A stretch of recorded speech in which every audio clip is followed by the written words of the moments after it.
So my name is Kim Trainer. I'm the Director of Development for Habitat. I've actually been with this organization for 13 years. And it was just one of those, I needed a job. I had lived overseas and I was coming back. I had taken a number of years off after my third child was born and need to get back into the workforce. And a friend of mine introduced me to Habitat and the executive director. And I said, 1 year, that's all I'm doing is 1 year. I'm going back to corporate America. But the best part is I wasn't selling another copier, another printer, something along that line. And I really got to sell a really good brand, Habitat for Humanity, and what it presents to families and homeowners and giving them the opportunity to live in someplace safe and decent and affordable. So that's kind of how I came into Habitat. I am going to make a comment though. Whenever I feel like I think I should get a real job, I run into one of our families, either a new family that we're working with or a family that has been a homeowner for us, and they just roll you back in, right? And it's probably the same way when you think of just listening to you talk about the polio. Like, how amazing is that? That you truly can almost say that one identified case is there, and look what we've done as a whole group. So congrats on that to all of you. Okay, so we are celebrating our 30th year, which is really exciting. In those 30 years, we have finished this home that you're seeing right now. This is at 11 Alpine Street. This was an old home. It's probably close to about 100 years old. And we gutted it down to the studs, took off that ugly front porch, and we turned to this beautiful single-family 3-bedroom home. The family is the Amador family. This is Delilah and her 3 children. And we are doing a home dedication, which is the best part of our job and why we do what we do, tomorrow. So basically that's welcoming her into the community, handing the keys over to her home, and just, kind of letting her know that she owns this house. We're not landlords. It's up to you to keep it going and making it beautiful and getting your memories in there. But they know that we are behind them. So as you were saying, your fellow members of Rotary they have your back. We have our families back, and they know that at any time, if they did have a question or they needed help, that we are here to provide that for them. And we're not just saying, like a bank, pay your mortgage. If you don't, you're out. So we do help them in that case. So right now, it's really about providing strength, stability, self-reliance through home ownership. How do we enable our families that are out there who apply for these homes to be a successful homeowner? Not sure how much you know about Habitat, but we don't give anything away for free. So this truly is a hand up, not a handout. And what that means is when we find a family that they qualify financially, they have to also qualify through giving back to us. And that is through sweat equity. So they help to build their own homes. Single parent would be 225 hours. 2 people in the family would do 450 hours sweat equity. So they're actually going to build their homes side by side. And I'm hoping when we have you guys come out with Bedford that I can get one of the families out there. They do work, but sometimes they'll at least stop over during lunch and introduce themselves. So we're going to work on that for you, because I think that's important for you to see who you're giving back to and working with. Right now, that was our 49th home. The Concord House that we are started in beginning of May, that is our 50th and 51st house. So this is a piece of property that we purchased with the help of 5 other groups within Concord. We all put some money into it. It was a single family ranch with a walkout basement, and we're turning it into a duplex. So the first floor will be a 3-bedroom, the bottom floor will be a 2-bedroom. So we have families for both of those units. On top of building locally, we also build globally. Habitat right now is in 70 countries, and that varies depending on what's going on in the world and how safe certain countries are and who needs the help. So right now we're in 70 countries.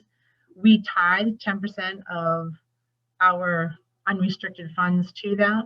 Right now we have been doing El Salvador, and we've been doing that for a number of years. And we have funded and helped build 75 homes globally. So that's on top of our 50 locally. We also have another program, and this is something, if you guys can help us, would be awesome. So this is called critical home repair. And what this is we reach out into the communities that we service. There's 16 towns in northern Middlesex County that we service. But this is for our seniors and veterans. And it's really about those lower income homeowners that need some tender loving care done to their homes. It could be a handicap ramp, replacing a roof, fixing some code violations so they don't lose their homeowners insurance. It's a number of those things. Again, it's not a handout. We do ask for 25% of the value of what the repairs will cost for them to pay for that. But we do struggle in some communities to try to find seniors and veterans to come out and actually ask for help. So if you know of anyone, just through your dealings with people, church groups, things on that line, please let us know, and they can contact us and we can see if that's something that we can do for them. To date, we just finished our 60th house and we started that back in 2012. We have been building and repairing homes all through the pandemic. So our build site was open. That's how we were able to close on this house on Alpine Street in Billerica. Our house is very, I should say our build sites are very safe. We followed all the CDC, OSHA guidelines, Massachusetts construction guidelines that were put forth to keep a construction site COVID free. And I can happily say that we have not had a case of COVID on our site, and we have not given COVID to anybody. So that really is a huge win for us.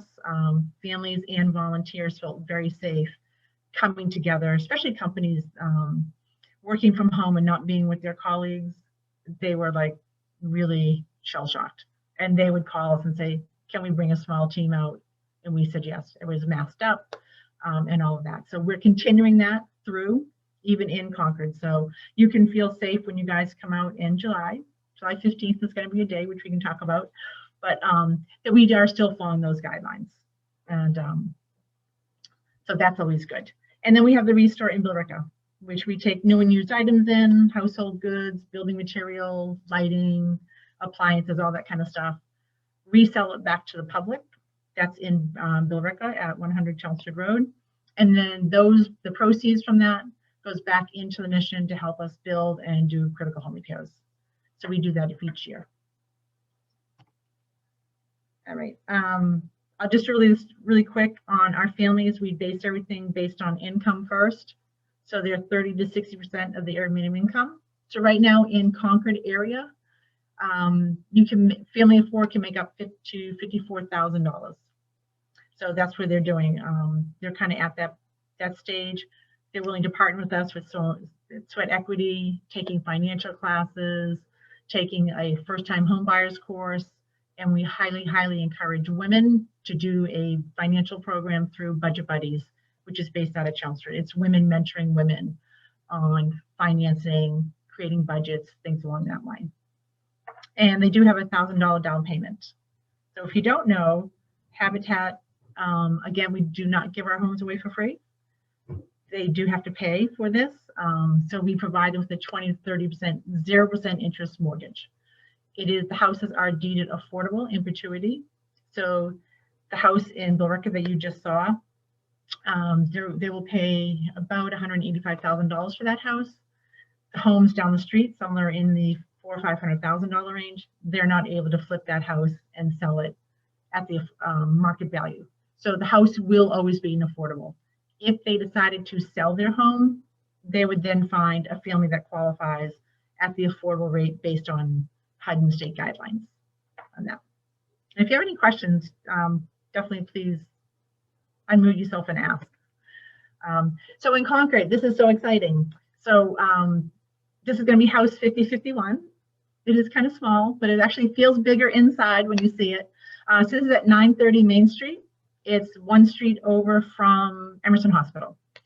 So the family on the first floor is the McCarthy family. So it's quite interesting. So it's Melissa McCarthy and her partner, Melissa McCarthy. And they actually both grew up near each other, which is kind of interesting. And they have two sons, Sebastian and Lyric. Both their children have some pretty serious medical issues. So this home is going to be so important for them, to be able to have room to spread out, for their children to have their own bedroom, One of the boys does have medical equipment that he needs and things like that, so they'll have that. So this is the McCarthy family. And then we have the Champion family. Brianna and her son, Jalen, they're living in Bedford right now. And she works for the post office. And they will be on the lower level. So this is a walkout basement. All behind this house is conservation land. It's absolutely beautiful. And we are doing everything possible to make the inside of this house feel bigger than what it is. It's all updated. It's energy efficient. It's just going to be beautiful. The downstairs will not feel like a basement. We're taking out the back wall. It's all windows. We're putting bigger windows in, and it's going to be beautiful. The garage will be attached to the house and will come forward a little bit. And that's where their entrance is going to be. They'll have storage in there. And then underneath that garage is actually a lower level to it where they can store things like, you know, the lawnmower, rakes, that kind of stuff that they want to, they can share that spot. So we kicked off this project with what we have is called Women Build. So this is women coming together. We turned it into a year-long project. It's a big fundraiser that we do. We couldn't have our annual gala where we raise about $100,000 to help build these homes. So Women Build actually, we stepped up. A lot of people are coming out and we raised $100,000. So we're really excited about that. And that will go into this home plus critical home repairs. We'll split that money up. So if you kind of look here, this is where all the rubble is on this area, the second row. That was the basement. And it had a concrete floor with slate tiling on the top of it, these beautiful pieces that we've saved to do a patio in the backyard for them, take something out of the house that they can remember it for. And we're just going to take the floor down a little bit lower to give her higher ceilings. And then in the upstairs, we did need to gut the whole upstairs.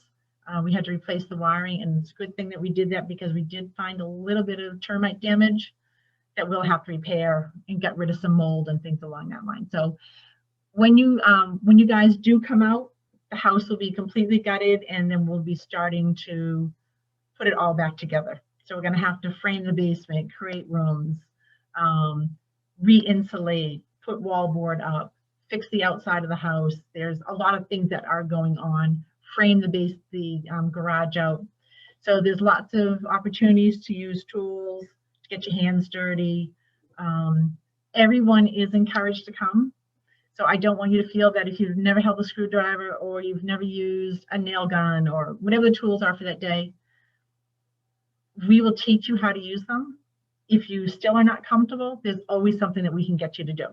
So everyone, please feel free. The youngest person on our build site is 18. The oldest right now is one of our Tuesday crew guys, and he is in his, I think he's like 83 now, and he still comes out every week. So we've got everything in between, from the novice, never done anything, up to the weekend warrior, to professional contractors and builders that do come out and build with us. So we do encourage everyone. And as you can see, all these ladies have just been phenomenal. And this is our 14th year of doing Women Build. So again, there's lots to do.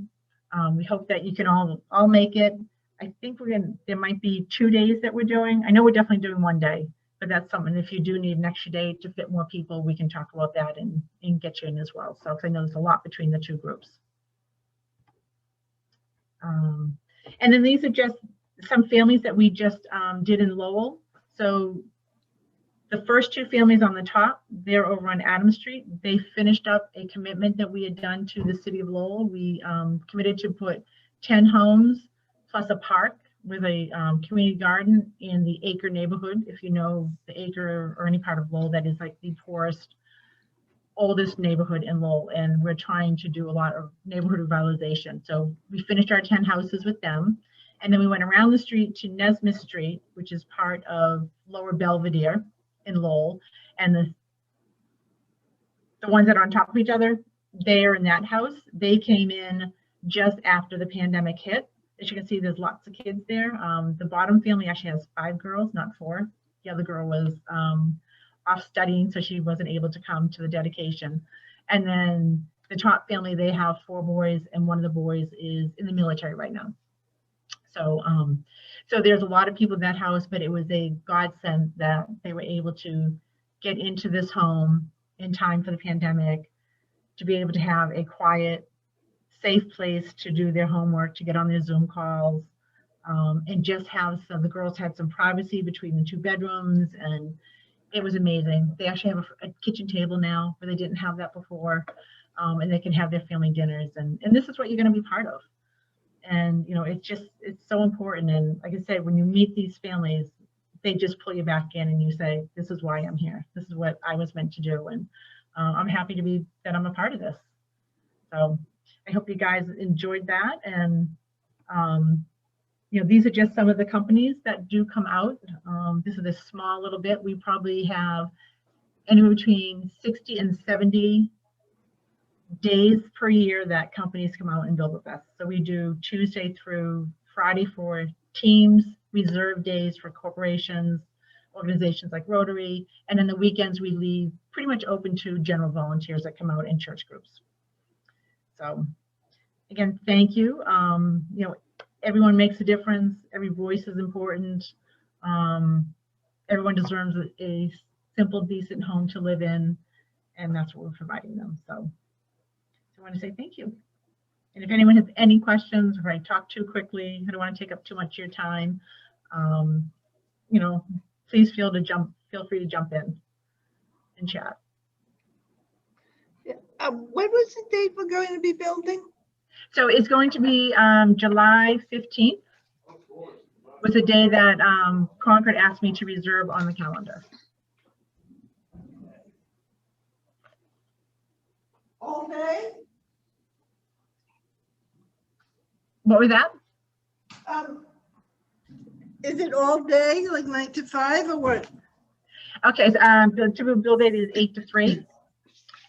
We like to keep it to about 12 volunteers. This house is small. If we need to do a morning group and an afternoon group, maybe we just meet at lunchtime. So you can, the morning group, I don't know how long, I know you all have your own jobs and things like that in your own companies, but we have done that before, so that way we get bigger groups in. I have a big group coming this Saturday where they're doing, I think it's 10 people in the morning, then they're leaving, and then there's 10 people coming in the afternoon. And then I've had other groups where they do want to do a lunch together, and they can kind of talk about what their experience was in the morning, what you're going to be doing in the afternoon, things along that line. So we can get flexible, or we just need to find another day as well. But our calendar is quite full. We're booking into the mid-fall right now, and I've got a couple of days here and there. I have a question. How do you find your properties, and also how do you find and screen your the buyers? Okay, so with the properties, we reach out to the city of Lowell and beg, and then we start for free, and then we work with the local towns. So we'll reach out to the planning board, we reach out to affordable housing, town managers, planning and development, whoever we can get to listen to us, and we go in front of them. We have in the past started with the towns that had CPC funding, because that helps to give us the funding to get the project started. Bedford was very, very generous. Back in 2008, we received the Job Lane Farm, which is on Route 4, North Road. Is that North Road?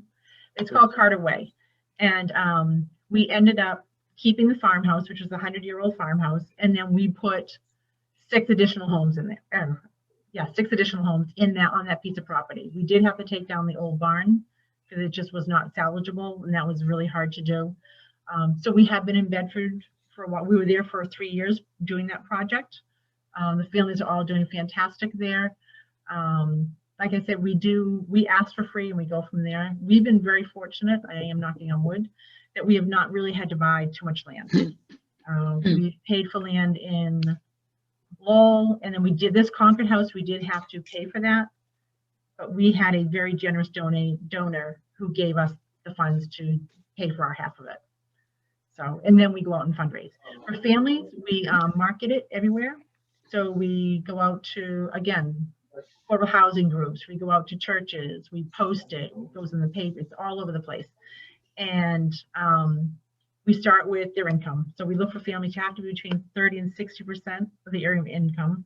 We have a family selection group that has some of these people have been with us for 15 years or more, and they go through each application. It's easy if you start with income. They have to have a way to pay for a mortgage. And if you're below or you're over, we let them know why they don't qualify. Some of it is debt ratio things. We tell them different ideas what to do if they can apply again. Then we interview them. We visit them. We want to know what their story is. Are they able? Can they partner with us? Can they put the sweat equity hours in? Can they take those financial classes? Can they make the down payment? That all comes into the family selection group, and they go through it, and they generally come up with one or two families that really are going to be successful homeowners. We don't have any foreclosures. We're very fortunate with that because we really vet these families really well. And then we make a recommendation to our board, and then the family gets selected. So, and because they have to build their own home, they're with us for a year, sometimes longer. Yeah. So they're starting off really raw, but they don't know anything. And because they're volunteering with our Tuesday crew, we're on them all the time. They're meeting, volunteers like yourself, and they start learning things, and you watch them grow from, like the Amador family. She was so young a year ago. We look at that, very immature. And now she is just like this awesome mom. Like, she's ready to go. I can do this. She's confident. She has met a lot of the builders and the tradesmen that have come out. So she's confident in what she's doing, and she knows she can talk to them if she ever had a problem. She needed to have someone come in. So that's all tied in with this Habitat program. So that's what we do. Hope that answers. Marie? Thank you. Yes, hi Kim. Congratulations on completing 49 and now on 50-51. I had the joy, I'll say, of participating in the Nesmith, I think it was Nesmith Yep. in Lowell, Thank you. in Alpine and Billerica. And I know how to do so many things. I think I could almost help build a home, right? So this is so exciting that I can do different things. But I would encourage everybody to participate if they can. But my question, I guess, is like, through the pandemic, I'm sure there were huge challenges on completion. I know the Billerica house took probably much more time due to pandemic constraints. But what is like the average timeline from like start to completion for a project, a home? So we can do a home in 6 to 8 months. And that's with 95% of our building is done by volunteers.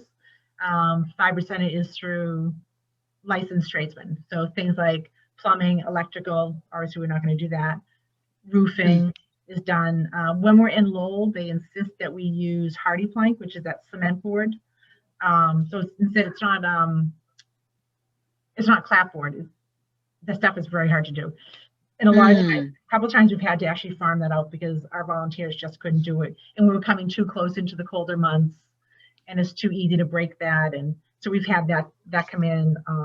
But I would say about 6 to 8 months. We probably lost 4 or 5 months with the Alpine Street build, but our Tuesday crew, they really stepped it up, and they came in and they worked several days a week. Anytime we needed them, they were there just to really get this house completed and let that family get out of the situation where they were living and to move home. And so that was awesome. And like I said, even during the pandemic, companies were begging us. Wow. We shut down the second week of March. We finished the Nesmith Street house. The office people did. And then our Tuesday crew came in. And then we really took probably about the month, a little bit of all of April. We didn't build on site in Billerica. We took a little bit of March off, May off. And then teams started coming out in June.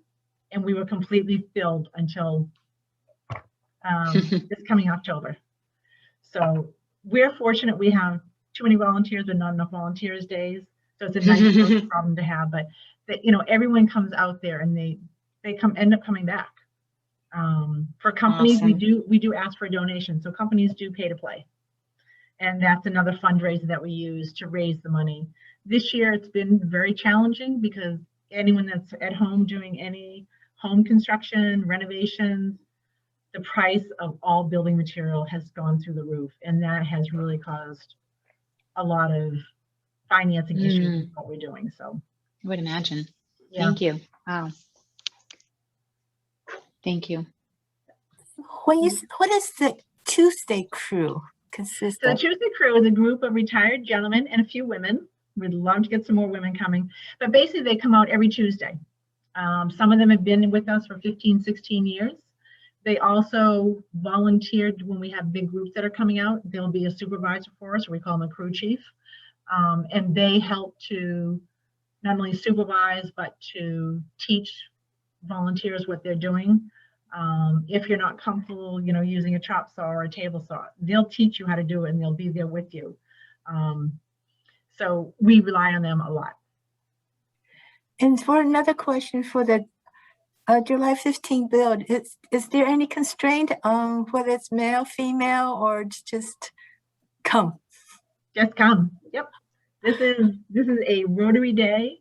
I do take lots of pictures, and we encourage you guys to take pictures, to post it. We post everything on Facebook, Instagram. I can throw you on LinkedIn. If you have your page, we can tag you. I don't do too much with Twitter. I don't know if you guys do. I'll throw it on Twitter, but our main one really would be Instagram and Facebook. So, and you can put any pictures you want out there. You can mention the families, all that kind of stuff. So we are going to be writing up a Meet the Family brochure. So once we have that done, we work with the families to write their story and what they want to tell out there. And once we have that done, we're hoping to get it by the end of this month if I can. Then I'll get that out to everyone so you'll know a little bit about their background and what owning a home is going to mean to them.